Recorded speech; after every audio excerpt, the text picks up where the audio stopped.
met Phil over the telephone approximately 3 years ago, and in person about 2 years ago. And during that period of time, I became very well acquainted with him. He was, at that time, still working for the government, and he didn't say much about what he did. But nonetheless, over a period of time, I became well acquainted with him. I found him to be a person of integrity and honesty. And about 1 year ago, he became totally fed up with the New World Order and the establishment. He thought he was working for the betterment of mankind and the work that he was doing as a geologist for our government as well as for NATO. And he found out that it could be and was actually anything but that. So his revelations became, in many respects, my revelations.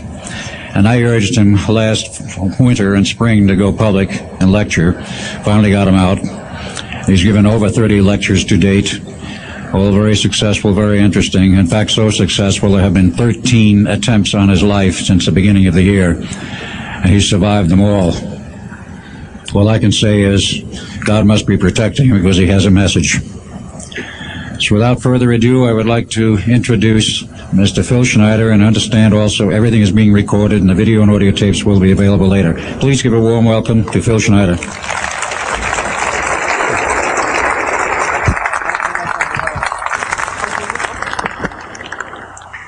Thanks, Al. I guess I can always start off by saying loose lips sink ships. That's almost a pun anymore. I'm Phil Schneider. I worked 17 years for the United States government as a geologist and aerospace engineer as well as a structural engineer. I worked for such elusive occupations with Morrison Knudsen, Bechtel, Page and Page, Aerospatiale of France, and a host of other EG&G and a host of other Los Alamos Laboratory and these kind of things. But rather than bore you with all those statistics, I've got cooked up a real mixed bag here of different topics, and it's might be a little bit like brain overload, but I'll start from the beginning. Now, like I said, I worked 17 years. Co-invented methods of shape charge blasting as well as laser rock deflagration, which means rock is literally melted or powdered by a special maser laser combination, and the residue of the rock underneath is applied as a coating, as a liquid coating, kind of like instant agate, if you could imagine a hunk of agate, which is a hard silica mineral, rock actually. But up here we have another topic. This is an area to where I worked. I worked 11 years of the 17 years at Groom Lake, S4, S2. It's in the Nellis Air Force Base area. In fact, Groom Lake is, I'll show you in the picture right here. It's right here. Groom Lake is quite the place.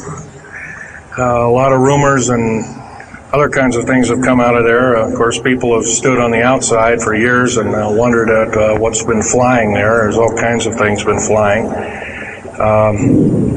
Let me give you a brief overview. Start in ancient history land here. Back in 1909, the U.S. cavalry was engaged in catching some banditos that had crossed over the Mexican border into a place called Truth or Consequences, New Mexico. And they went into a cave or a hideout and killed the so-called bandits, but what they found out they couldn't explain, and they were called horseshoe craft at that time, or horseshoe ships. There were UFOs, and they saw these, what they called demons, gray demons, little gray guys all around the place. That was in 1909. Now in 1933, our government was actively engaged with the Europeans, mostly the French and the English, in special researches dealing with aerial phenomenon.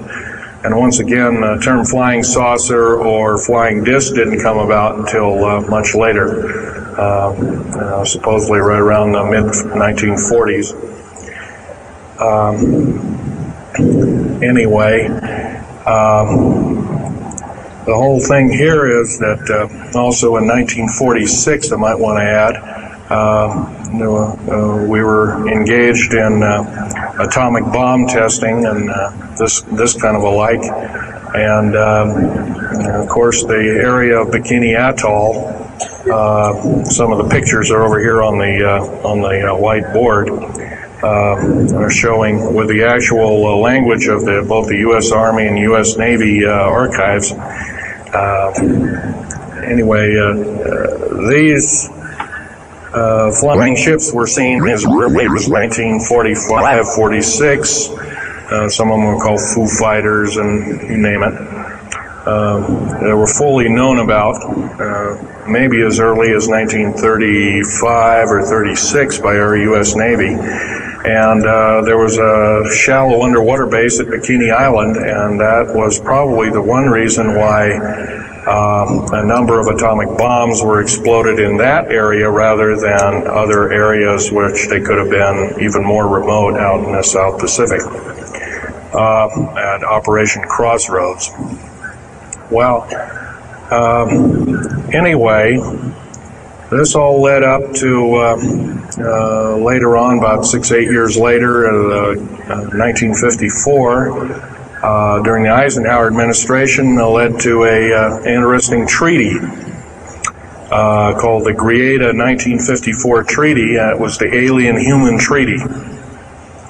And supposedly the aliens had come in and exchanged technology, and they'd want to take an occasional human being and a few head of cows, and accurate books were supposedly to be kept, and all this kind of stuff. And of course, eventually all that broke down, and aliens are notorious for being liars, even greater liars than so-called, in quote, we humans are. So alien treaties are often just not even the pieces of paper they're written on, they're just really kind of worthless. Anyway, my work as a geologist in building underground military bases, some of which are over 2 miles underground.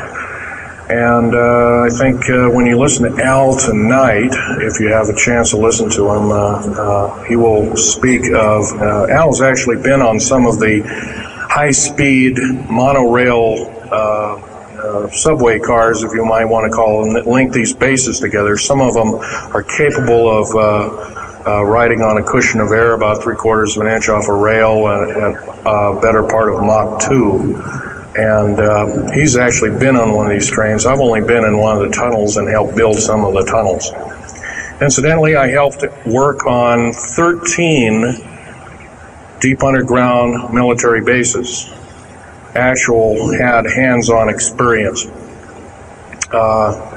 Notorious was the one in and around the Dulce, the southeastern and southwestern sides of Dulce, New Mexico, in the Los Alamos laboratory regions, where we built some hermetically sealed rooms that were very deep, going down over a mile. We also built additions onto Groom Lake and S2 and S4 complexes. There are a total of 9 underground. They're called DUMBs. Like, you can learn a lot from this dummy, but DUMB stands for Deep Underground Military Base. And or a deep underground, DUM-2, for instance, is a submarine base, and I helped build a few of those too, which are off our continental shelves and then certain islands and out in the Atlantic and the Pacific in strategic locations. All this, I can hardly, in an hour's time, I can hardly squeeze all this in, so I'll be kind of rambling here if you just bear with me. The main topic of my discussion here is to link up basically what's going on with these deep underground military bases, what they're being used for, what is the present situation now being employed both by our federal government, which is slowly being phased out by the United Nations government, as well as the New World, end quote, the New World Order, which is an even higher entity, and who these higher entities are taking their orders from, and try and link up basically what's going on.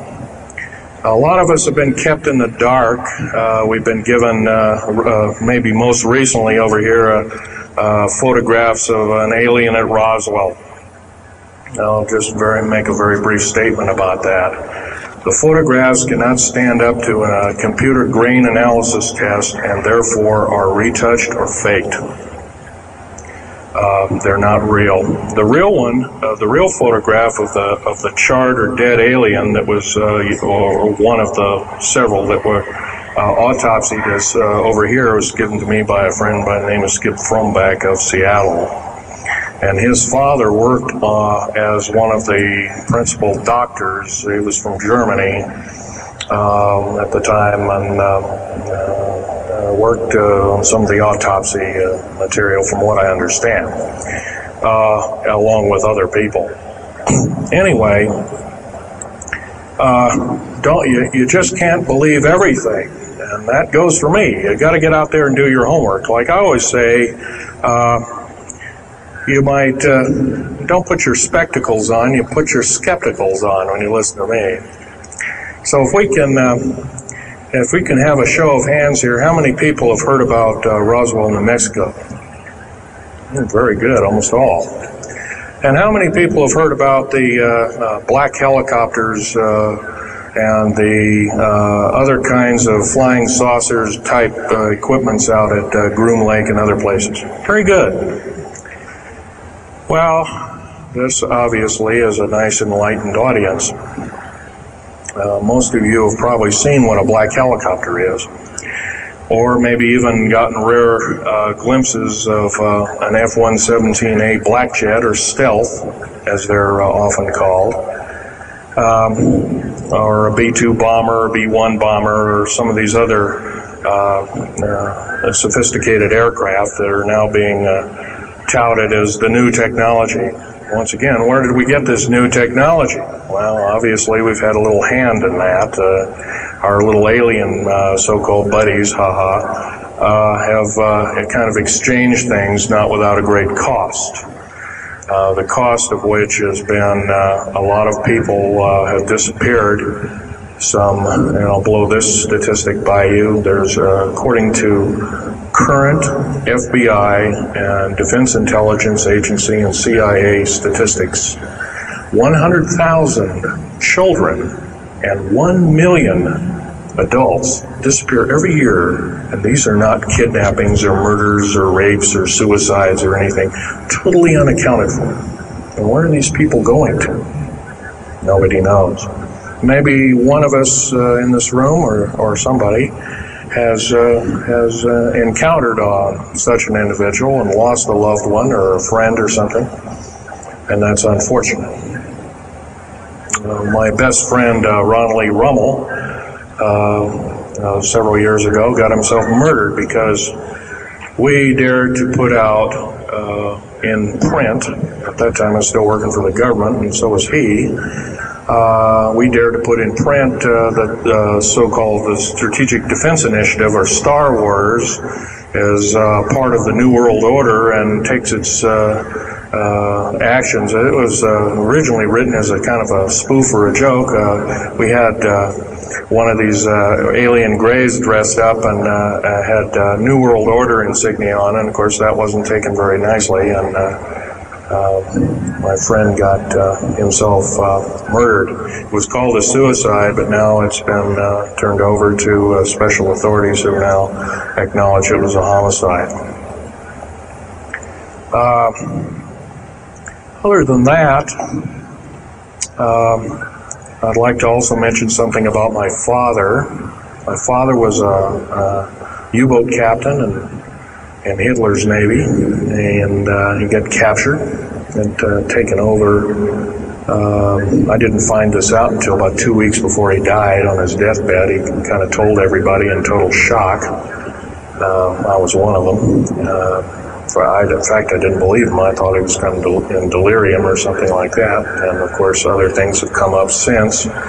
And so, anyway, he was captured by the French, turned over to the Third Army, the U.S. Third Army, and then U.S. Third Army turned him over to the Navy. And he was a master machinist. Now, it's not a journeyman. A master means that they can take a block of metal and make a gun or a watch or some other fine instrument. And he was a master machinist. He later became an MD doctor and part of the aerospace medicine group of the United States Navy. Was instrumental in helping build the USS Nautilus and its first nuclear-powered predecessor, the Enterprise, the first nuclear-powered aircraft carrier, and other ships like it. He pioneered all the ways in building very small and miniature nuclear engines, and he even helped work later on in his life. He helped develop the infamous grid bed nuclear motor, which is now employed in some things that look like flying saucers that people claim are flying saucers. Yes, we, in quote, the United States Air Force and other armed forces, are training other European forces to fly unidentified, or now identified, or, in quote, flying saucers. We've actually built several prototypes that are flying under names of black craft. My position as a geologist and engineer got me to see a lot of things in the world. I've been in over 70 countries. Also worked for NATO. I carried a level 3 security clearance with a rhyolite factor. Rhyolite is a hardening factor, only given out to a handful of civilians and maybe a couple of hundred military men worldwide. I thought I was doing the nation, United States, as well as the world a favor by, I thought I was kind of keeping my end up. Well, it didn't work out that way. I was to later find out that these underground bases are now being employed as strategic bases for, in case there is martial law in this country. Right now, our military professors that used to be in war colleges and the like are training people like ex-Russian KGB and Spetsnaz people right here on American soil. I've seen it with my own 2 eyes, along with other people, other geologists. By the way, I'm still a geologist, still do geological survey work. However, I don't work for the government anymore. I took my security clearance and all my government stuff and cut it up and sent it back to the, pardon my French, SOBs. When I found out that a number of these 131 deep underground military bases are being used to subvert the Constitution of these United States and its people, I says, that is enough. I can't possibly be connected. Oh, well, Mr. Schneider, you can't quit, they said. Well, I says, yes, I can. I'm an individual, I'm going to quit, and I'm walking off the job. And he says, so I got arrested and casually told, well, you got to finish a job. And so I caved into that part, and I finished 3 weeks, and then at that time, my father was dying, and I was allowed home, and I never went back for my paychecks. Don't intend to either. These people are beginning to show signs of being our utmost enemy. I'm talking about military people now engaged in training foreign troops on American soil, clearly against the Bill of Rights and the U.S. Constitution. It's why we formed a government, why our forefathers formed a government, a republic of these United States in the first place, way back 200 plus years ago. Because the drawing and quartering of soldiers, taxation without representation, law by edict, otherwise known as today's version, executive order, among other things. The very reasons that we became, in quote, free, a free republic, a free society, possibly one of the greatest nations to ever be a nation on this earth, were instilled in our founding fathers that are now so far away from the people now running our federal government structure. So I'm here today to touch upon a number of subjects. One being that these underground bases, roughly over 3 of them per state. There's now, instead of 12 prison camps, there's 39. That's almost 1 per state. They're building 2 prison camps every 7 months. They're building 2 underground military bases every year. Each one of these military bases, by the way, these underground military bases, they cost somewhere between $17 and $26 billion. They employ 1,800 to 10,000 workers each in varying grades of skill. They gobble up totally through the black budget, over 1/4 of the black budget, or roughly $310 billion. Of course, you may say, where are these figures coming from? Well, the black budget, as we know it, in quote, black projects, which anything called black is significant of hidden from Congress, hidden from the American people, and very few people are even in the know about it at all. But black budget per year garners over $500 billion a year. And it's these kind of huge quantities and sums of monies are garnered through CIA drug activity, National Security Agency clandestine operations, mostly in Panama and South America. Now also engaged in Russia in bringing and refining strategic metals. By the way, you might want to ask, where's all these kind of interesting new metals coming from? Over here on the whiteboard, we have the new periodic table. It's got 140 elements. Now, in our high schools of today, I was in a high school about a week ago. I saw a new periodic table at 105 elements on it. Now, somewhere, we're not being told the truth. We're being lied to at every turn and every corner. We're considered less than morons. So the government has made itself an entity, an independent taxing body, an entity into itself, and isn't accountable to anybody. Not even the so-called New World Order. They just go ahead and do everything willy-nilly as they please. There's nobody checking. You don't have to worry about this. Occasionally there's a senator who pokes a nose in here and there, and that senator finds out either nicely or not so nicely that you don't do things like that.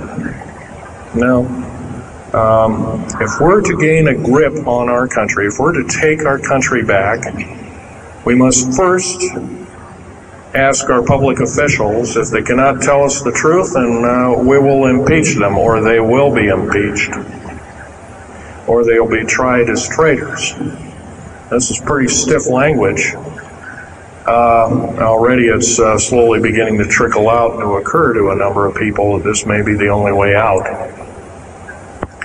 Also, our founding fathers, George Washington, Patrick Henry, and a few of the other ones, came up and said that you don't want to let the beast out of the box. They were talking about a runaway government. You don't want to allow your government to become like England. at that time. And so they warned us about this very same kind of thing. First of all, the United States is not a democracy. It's not a republic anymore. It should be a republic. That's to the republic for which it stands, one nation under God. Why we can't even pray in the public schools anymore. We have to have a Supreme Court judge or group of them, plus Janet Reno and company, among other things, telling us what to do. Interpret for us as if we cannot read with our own two eyes and understand with our mind. This, of course, is bad policy all the way around.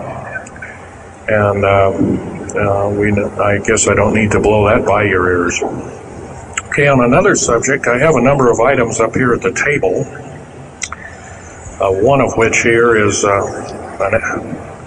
can show it, is a heavy hunk of rock indeed. It has a weight of about a little bit more than a pound, 2.5 times the weight of uranium. It's not radioactive, can never be made radioactive. It's composed of rare earth, clays, and powdered metals, as well as an alien element, mostly from crashed, retrieved flying saucers and those of the kind that have happenstance to crash in our deserts and backyards, so to speak. It's called mironite. Well, this is employed in every stealth aircraft, every black jet, throughout the black budget.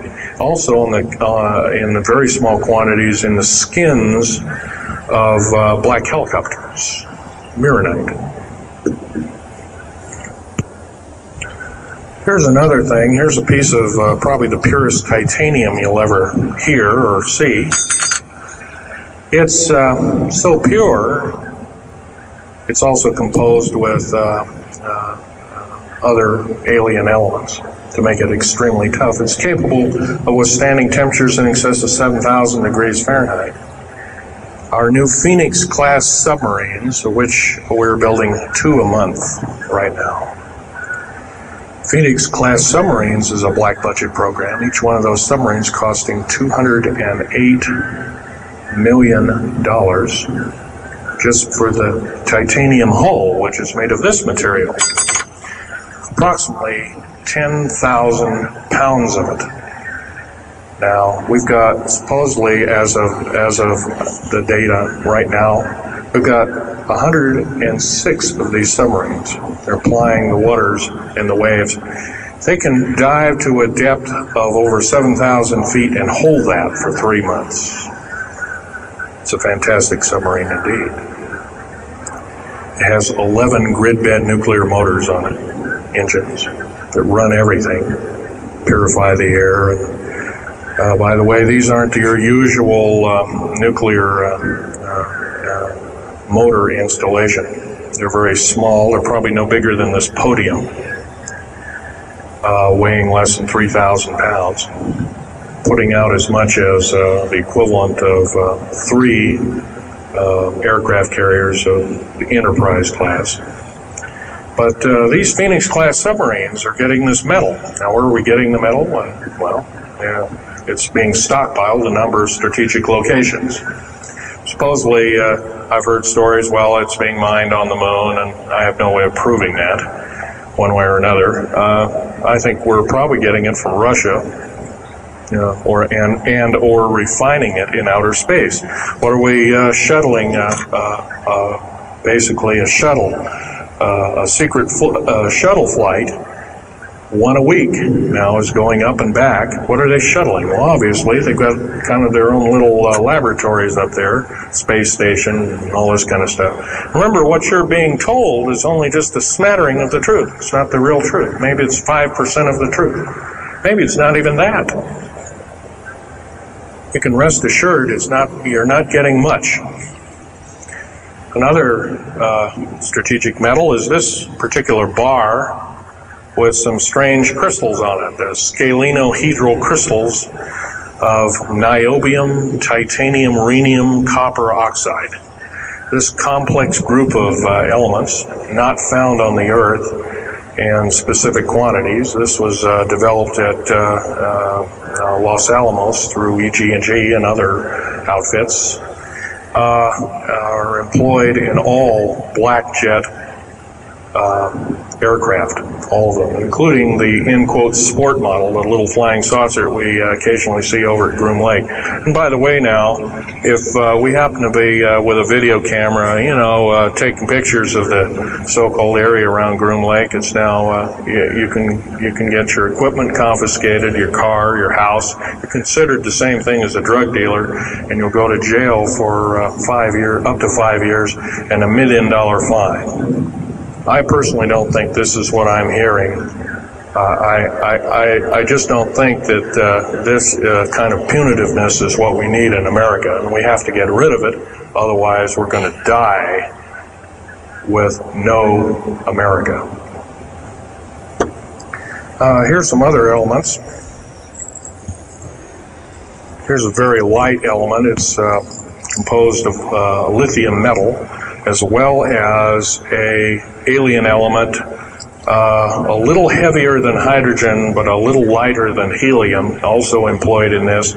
It's used in secretive methods of propulsion, and it also is in a peculiar scalenohedral crystalline form. And anything scalenohedral, and by the way, a scalene triangle is no side is equal to another side. The scalenohedral metallic crystalline structure is definitely alien element, or alien technology converted over to our own technology. These were given to me about a year ago. They're called alien or aurora drops.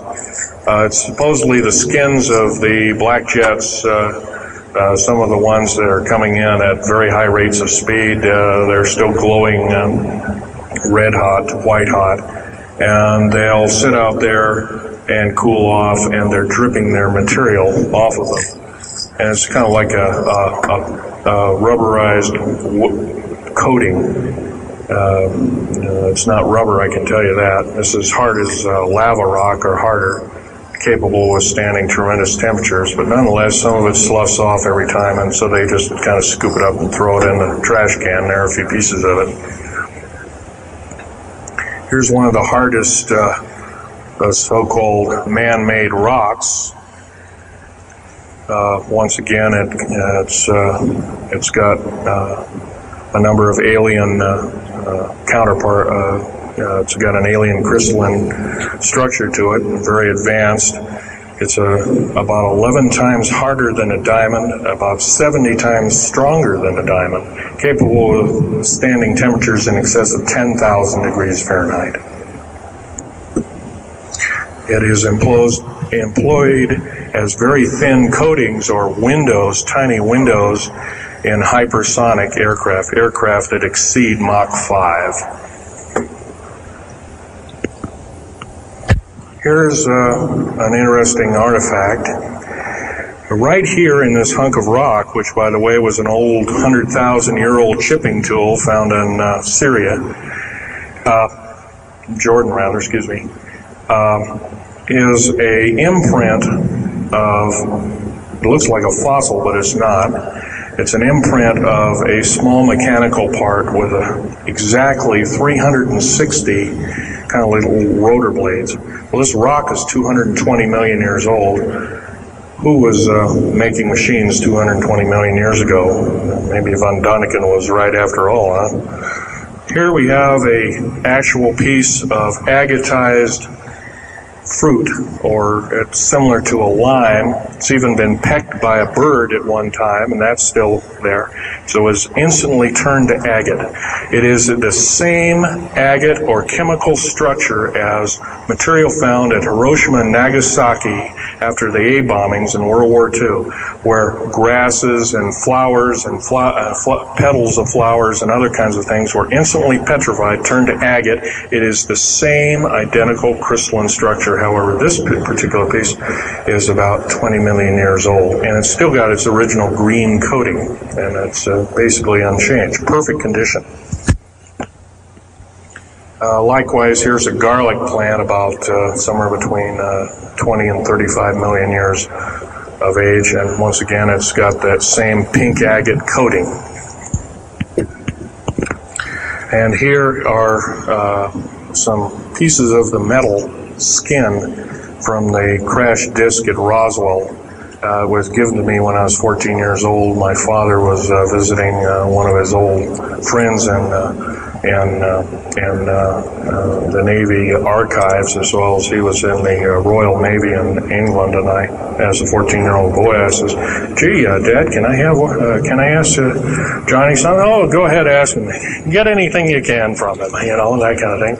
I says, "Well, gee, Johnny, well, do you think I can have a piece of this metal?" "Oh, no, you can't have that." And I says, "Oh, give it to the kid. What the heck? He won't have it very long anyway." Well, I've had it all this time. It's kind of a unique thing.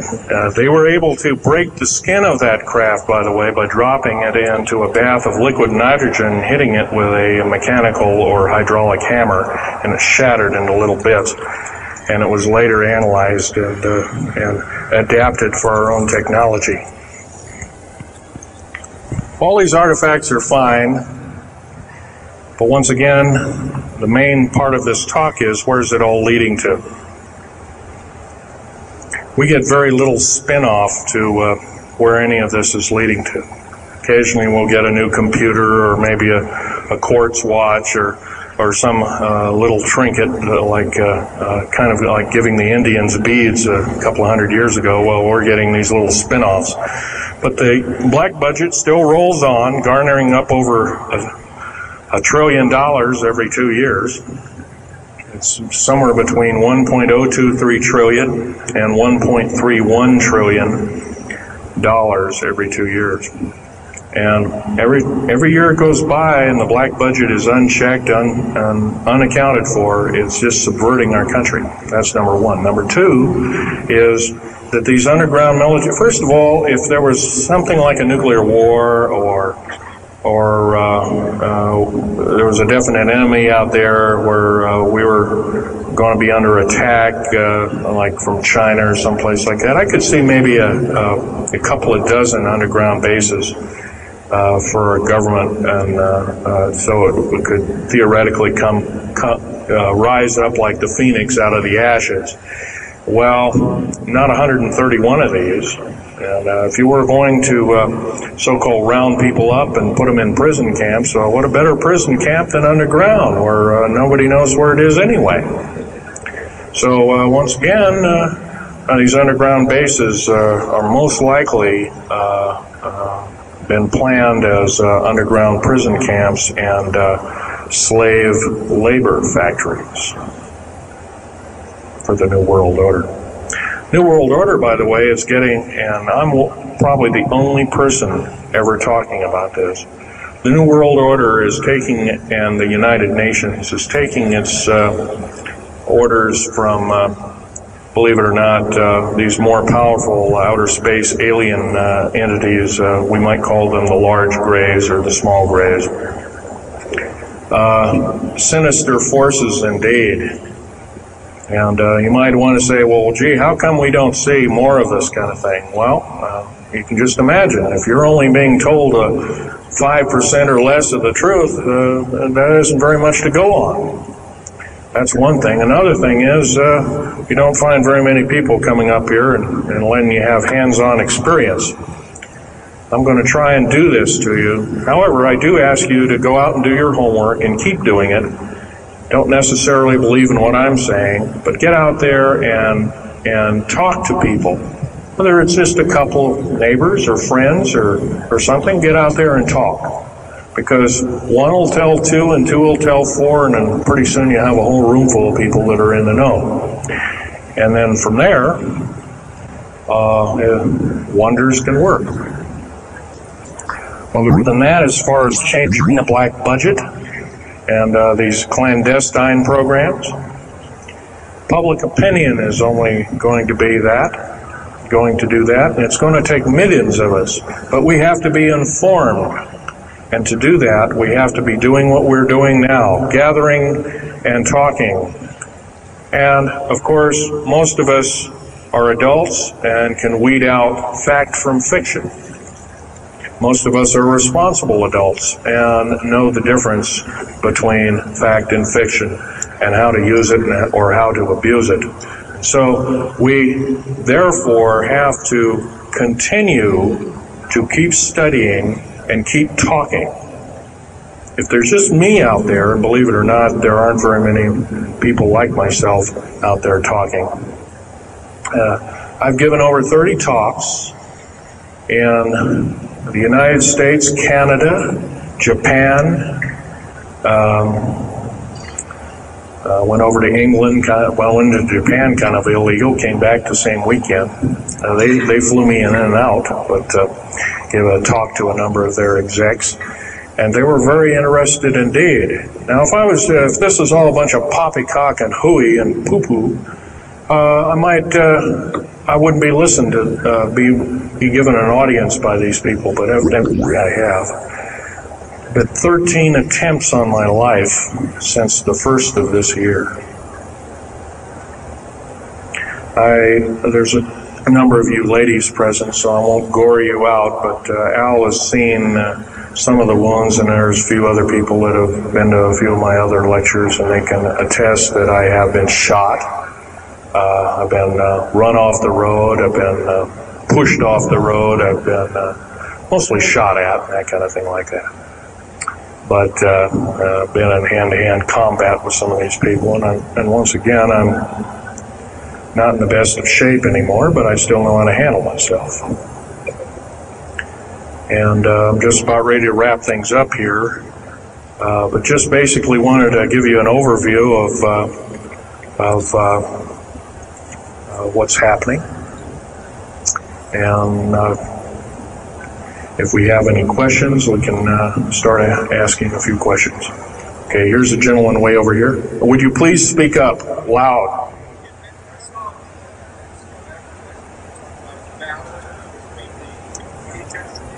Yes, I was involved in in 1979, in August, late August of 1979. I was involved working through Los Alamos Laboratories at Dulce, New Mexico, and what's now known as the Alien-Human War. 66 Secret Service agents, government workers, geologists, and the like. I almost bit the dust. I could have been number 67.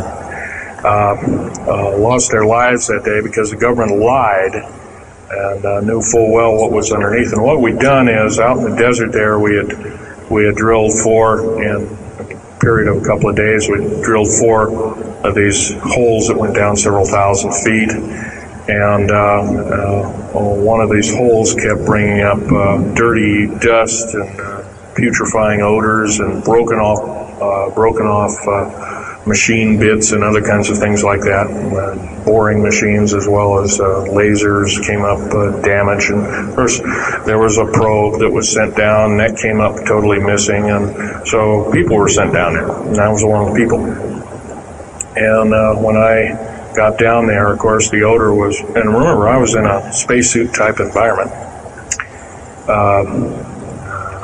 All I had was a small tool belt with special sensors, a small rock hammer, and a rucksack for mineral specimens and other kinds of things like that.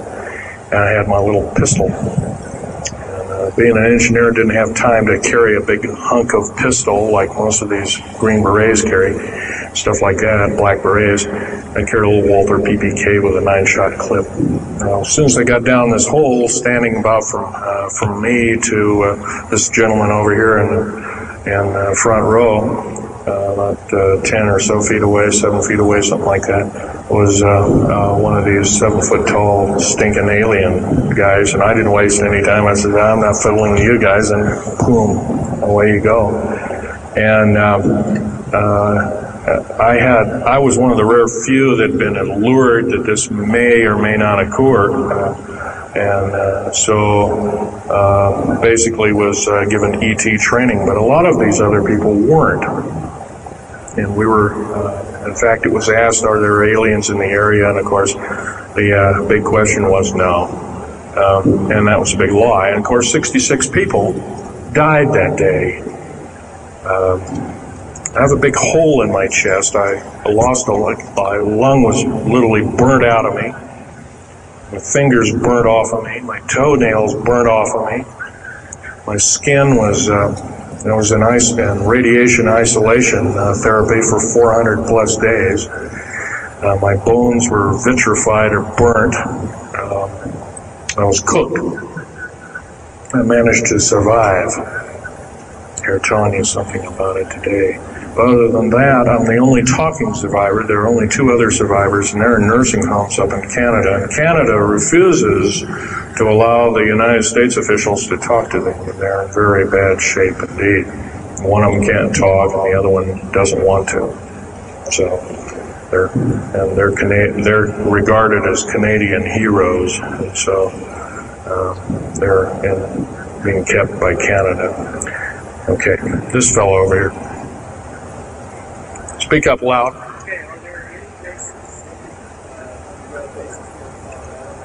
Actually, yes, there's several. In fact, as I was coming to this talk, I was supposed to be here by plane, but there was a subsequent foul-up. Anyway, I drove all the way and did it in one day. But as I was coming over up near Cheyenne, I noticed the military, Air Force and the Army are building a so-called new, in quote, boot camp, prison camp, right up in Cheyenne, brand new. And I was here 3 months ago, I wasn't there. So it's something brand new. In Colorado, yes, there's about 4 underground bases, one being at Denver International Air Base. I call it Air Base, spaceport, or whatever you want to call it. Denver International Airport. No wonder your luggage gets lost. There are 8 levels underneath the airport tarmac there, end quote tarmac or cement mac. And so those bags could be there for a damn long time. Why, just imagine if this was instantly turned to agate 30 or more million years ago, those bags could very well be the same way. So yeah, there's a number of them.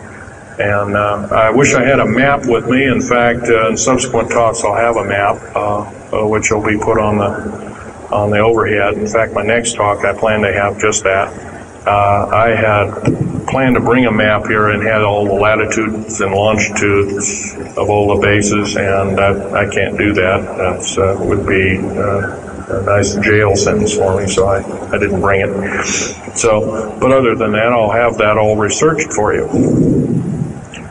Yes, this woman.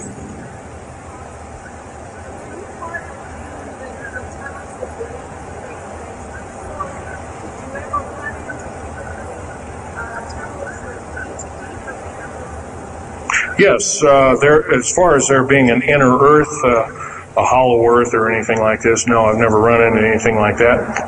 However, Al Bielek has been on these tunnel trains at the better part of Mach 2, going from coast to coast in an hour and a half, faster than any jet plane that we got, including the SST,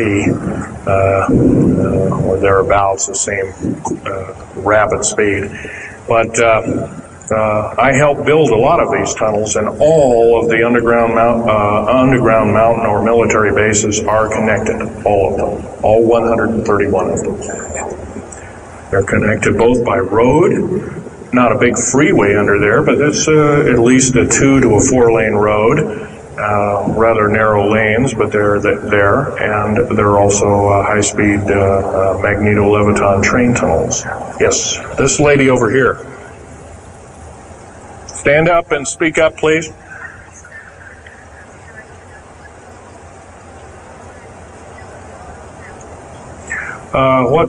What levels of military personnel know about this?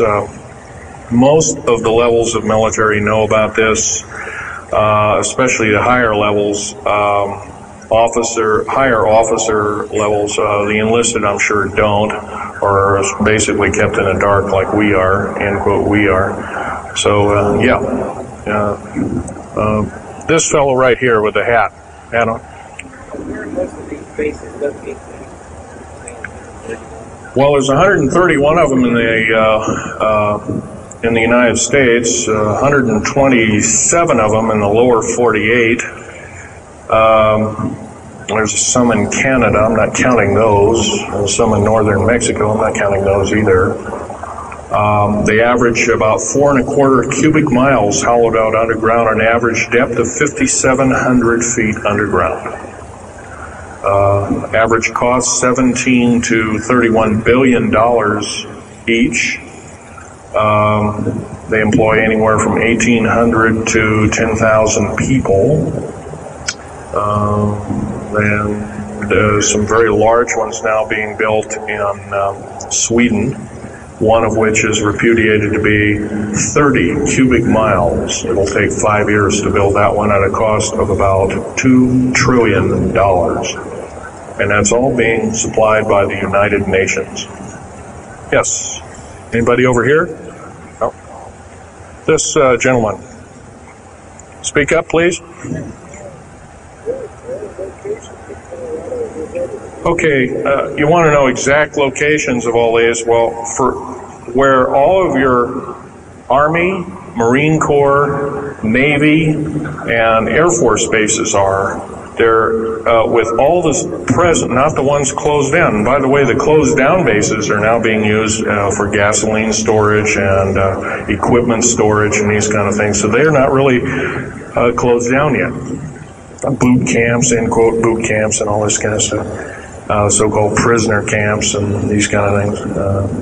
Right now, our police, for instance, are being trained by the Air Force and the Army intelligence in martial law research, as they call it.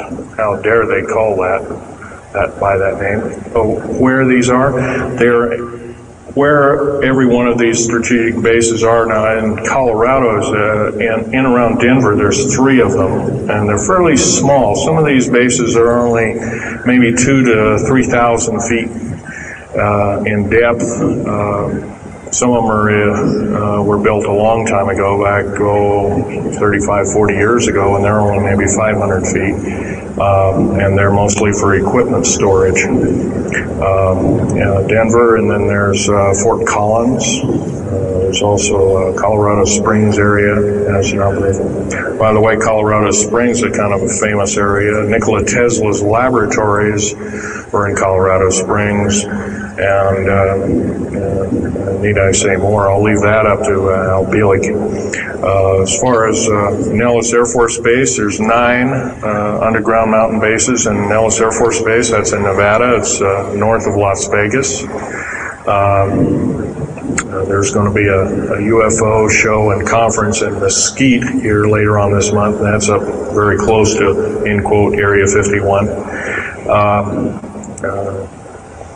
That whole area, by the way, the state of Nevada is 81% end quote, managed or owned by the federal government. The land is either restricted or run by the federal government. That's why there's groups rising as we speak, dealing with the problem very vociferously, and senators are now getting involved. So evidently waking up is occurring. Yes, this gentleman over here. Speak up, please.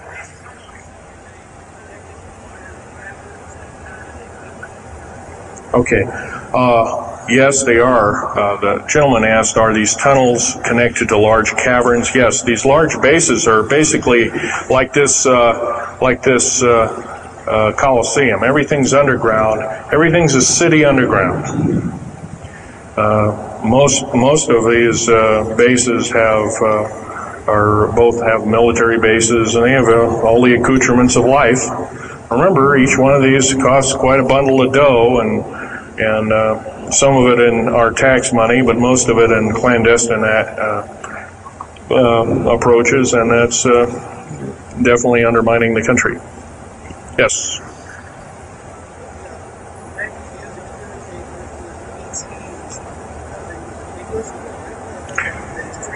Well, some of them have a difficulty in understanding our language. It's too slow to them. If you've heard whale songs or bird chirpings at high speed, it's about what these aliens sound like audibly to us, so it's a bunch of gibberish. Yes, they've slowly actually broken down. There's 11 prototypes or 11 civilizations of aliens visiting this planet all the time, all of which are known by the U.S. military, 9 of which are not very good indeed. They're pretty bad news.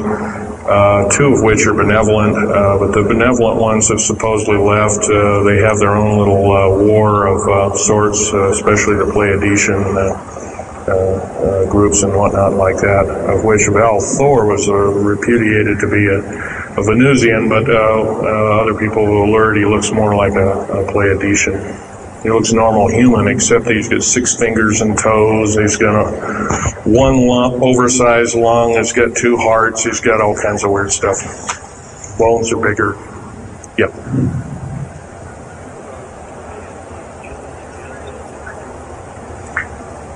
The man asked, do I tie in the alien agenda to the New World Order? Yes, sir, 100%. I can elaborate briefly. The New World Order right now basically is dismantling countries, governments, telling governments not to war with each other anymore, basically, so that looks good on the outside. They're taking their orders directly from the aliens, and they've got their own timetable. They want the one world order because they want the planet for themselves.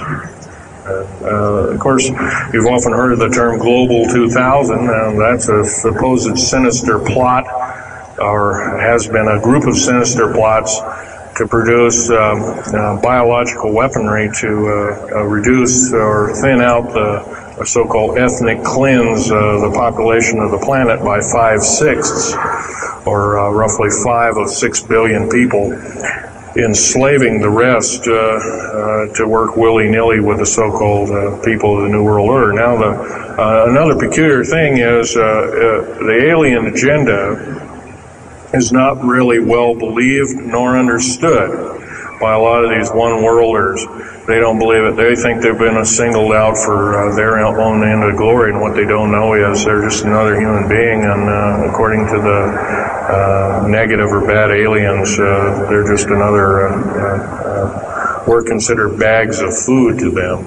They don't eat us like we think of a cannibal eating a hunk of meat, but they use our glandular secretions as part of their food base, their blood and our glandular secretions like adrenochrome and other kinds of things like this. And in fact, the Atlanta Center for Disease Control has figured out ways that we can combat this and all this kind of thing like that. It might be where these new designer diseases like AIDS and Ebola and hantavirus and all these kinds of things have come up out of nowhere, and these diseases, end quote, almost have a mind of their own. Yes, this lady here.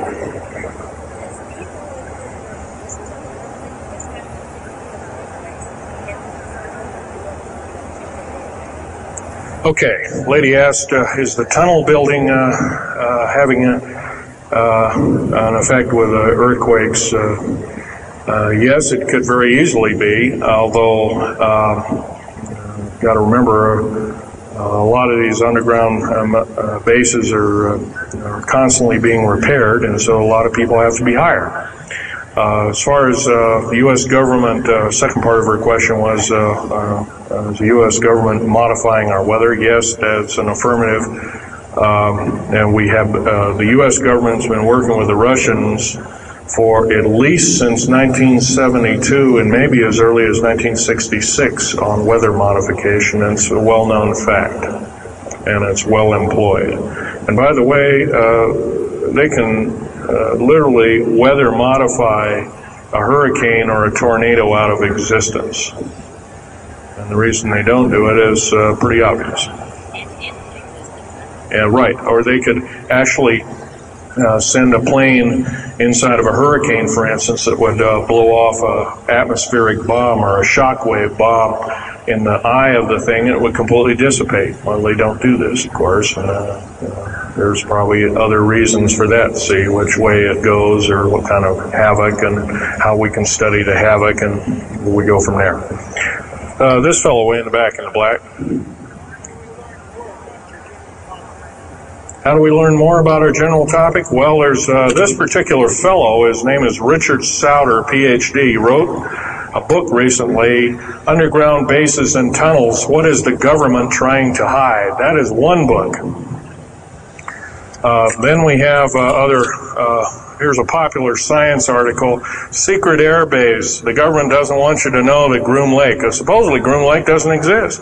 Well, I guess if it doesn't exist, then me talking about it, I guess I can't be arrested or anything. I'm just full of poppycock here.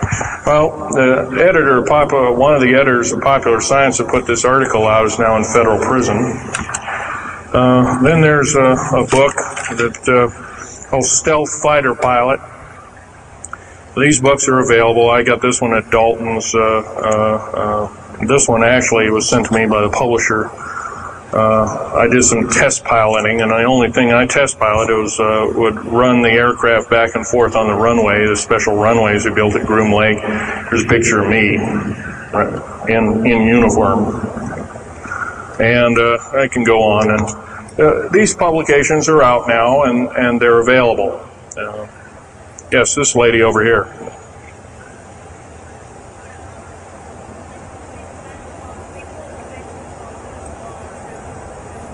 I can't hear you. What?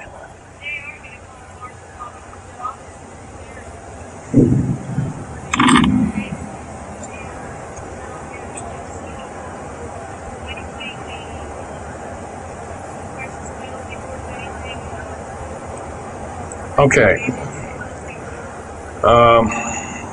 Okay, that's kind of a mixed bag question there. She asks, with martial law being called, will precious metals and all these kinds of things. First of all, hoarding anything will be outlawed. If you hoard food, have a radio, any way of communicating, stash gasoline, these kind of things, you would just be rounded up, and that'll be the end of you. Martial law is martial law. Martial law is dictatorship of the worst form, or one of the worst forms. And her other part of the question, if I got it right, was when's the alien takeover? Well, the alien takeover right now is, and probably will be for probably the next 20, maybe 30, 40 years, will be basically in the background. The idea is to get the one world beast-like government order in place, and to thin out the population of the planet. And then, of course, then all heck will break loose from then on. And whether it is, I don't often mix Bible and talk, but some people have learned, well, this is already mentioned in the Bible, blah, blah, blah, and all this kind of stuff. Well, that may be, but all I can tell you is I've been face to face with one of these sinister characters, or a couple of them, saying the least, and most people would, just the shock of them seeing such a thing would cause them to not be in very healthy frame of mind, as physical as well as mental. This man here in the blue coat.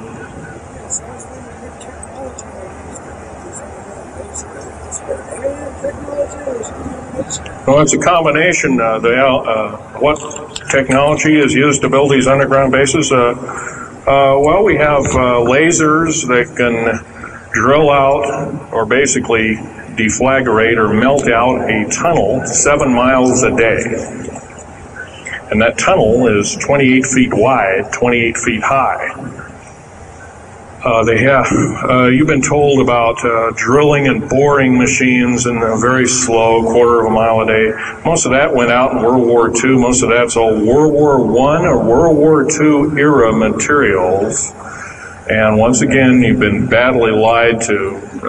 I can hardly believe. First of all, I've worked on public engineering projects, and we do better in grinding up road beds and laying them down at the rate of 4 miles a day, and supposedly that doesn't exist. Well, I worked on one in the state of Oregon just a few months ago, and we built a tunnel for sewage tunnel and whatnot like that. It wasn't very big. It was about 6 feet across, and about drilled right through solid rock, right through base of under one of the hills in Portland for their new light rail. Did that in 2 days.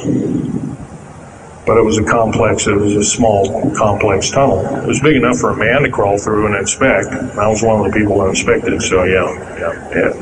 What technology? A lot of this is alien technology, readapted for our own use, but a lot of it's our own ingenuity too. So you can bet, how can you tell alien technology? Well, anything that's just absolutely outlandish, like taking a oxyacetylene welding torch and trying to cut into this metal and getting nowhere, obviously would be metals research, aircraft research and the like, and different tools and products, which are things that are many times the hardness of diamond or known hardened substances like boron. Obviously, that's nothing that we came up with on our own. What we could have over a several hundred-year period. But you've got to remember, too, that the military technology is outstripping the public sector technology at the rate of 44 to 45 years of technology for every calendar year, every 12-month calendar year here. So every year going by this time in 1996, the military technology will be roughly 45 years more advanced than where we are today.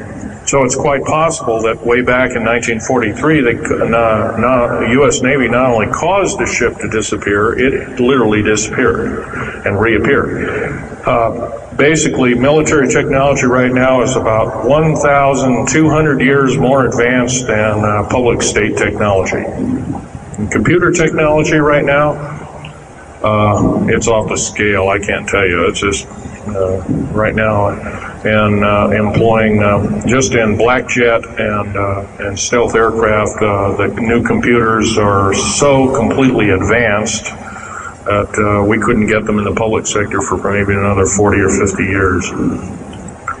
Yes, this lady here.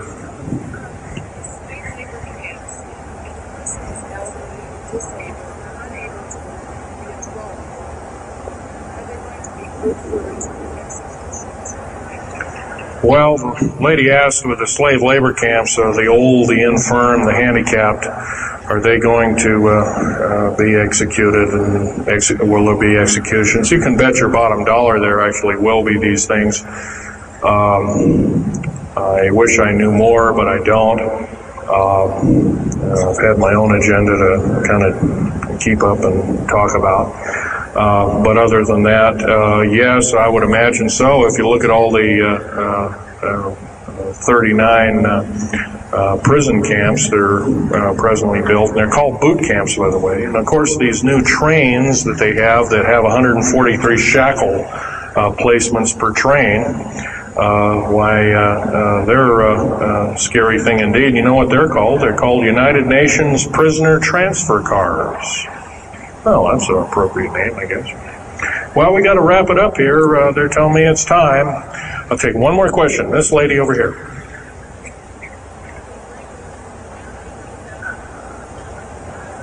Don't brainwash. They don't brainwash you. How do they brainwash 18,000 people that are working? Well, you sign this little piece of paper saying you work, you go to prison for the rest of your days. Or you're not going to be taking home a paycheck of about anywhere from $4,000 to $40,000 per month, depending upon your position. $40,000 a month is a lot of petunias. Okay, well, I got to wrap it up here, folks. So I'll be over in Al Bielig's booth. I think it's over in booth number 125. I could take other questions there and let you take a look at artifacts. And once again, on these artifacts, in the very few minutes, don't handle them, just look at them. Thank you very much.